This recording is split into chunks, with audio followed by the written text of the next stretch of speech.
Ask yourself, what am I willing to decree? For whatever you decree within yourself, whatever words you allow to echo in your mind, will soon become the world you inhabit.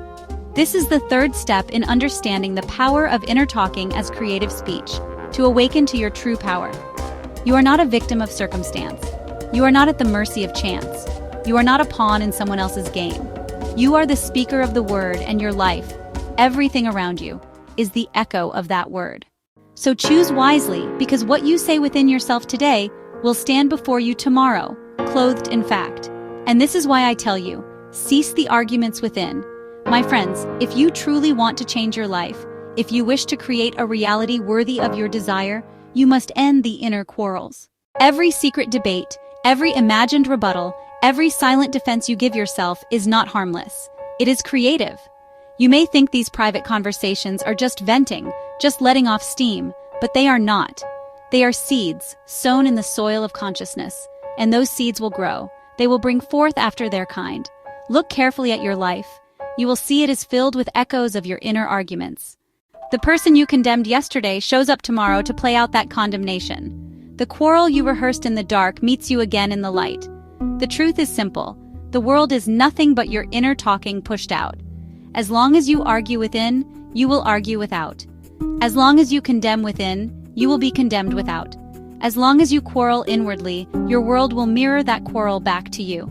Think of how often you replay old conversations. Someone insults you, someone slights you, and you go home to rehearse it again and again. The law is unwavering. What you persist in inwardly must take shape outwardly. So hear me now. Cease the arguments within. Stop rehearsing disputes. Stop condemning others in silence. Stop defending yourself against imagined charges. These acts do not bless you. They bind you to the very patterns you want to escape.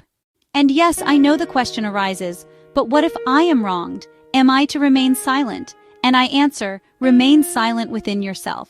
Do not give another person the power to shape your destiny by carrying them into your imagination.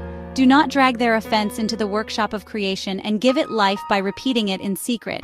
If you must speak inwardly, speak a higher word. If you must rehearse, rehearse reconciliation. If you must imagine, imagine peace. Because what you continue to carry inwardly will surely be born outwardly. Let me give you an example. A man is insulted by his employer. He goes home and says nothing aloud. But inwardly, all night long, he argues. He defends. He condemns. He proves himself right. Within days, the quarrel takes form. Perhaps his employer becomes hostile. Perhaps he is even fired. And he says, "You see, my employer is unjust." But he does not realize that it was his own inner courtroom that gave birth to the outer judgment. Or imagine a woman who feels rejected by her friend. Outwardly, she smiles and remains polite. But inwardly, she repeats, "They never care for me. They always forget me. I am not valued." And soon, more rejection comes. More evidence piles up until she cries, "Everyone abandons me." Yet it was not fate. It was not chance. It was her own inner speech faithfully fulfilled. This is the law. The world is the mirror of your inner words. So tonight I say to you, cease the arguments within. For as long as you quarrel inwardly, you cannot know peace outwardly. As long as you condemn within, you cannot walk in blessing without. As long as you rehearse failure within, you cannot live in victory without. You may ask, but how do I stop? The answer is simple. Catch yourself. Awareness is the first step. When you notice the quarrel beginning, when you hear the first words of defense rising within, stop. Do not finish the speech. Silence the courtroom. And in that silence, choose a new word. Instead of repeating the quarrel, imagine the opposite. Hear the person speaking kindly. Hear yourself responding in peace. Imagine reconciliation instead of strife. This is not fantasy. It is creation. The world is plastic to your inner talking.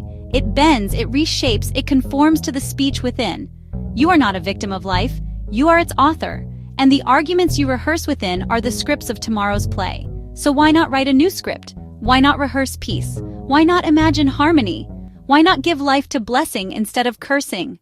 Remember, forgiveness is nothing more than changing your inner talking. To forgive is not simply to let go of anger. It is to stop repeating the quarrel in secret. It is to write a new line, a new word, a new decree. And when you do, the world will echo that change. The same people who once quarreled with you will now approach in peace. The same situations that once condemned you will now lift you up.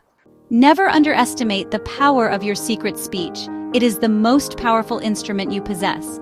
For the outer world is but your inner courtroom made visible. So my friends, if you would walk in peace, cease the arguments within.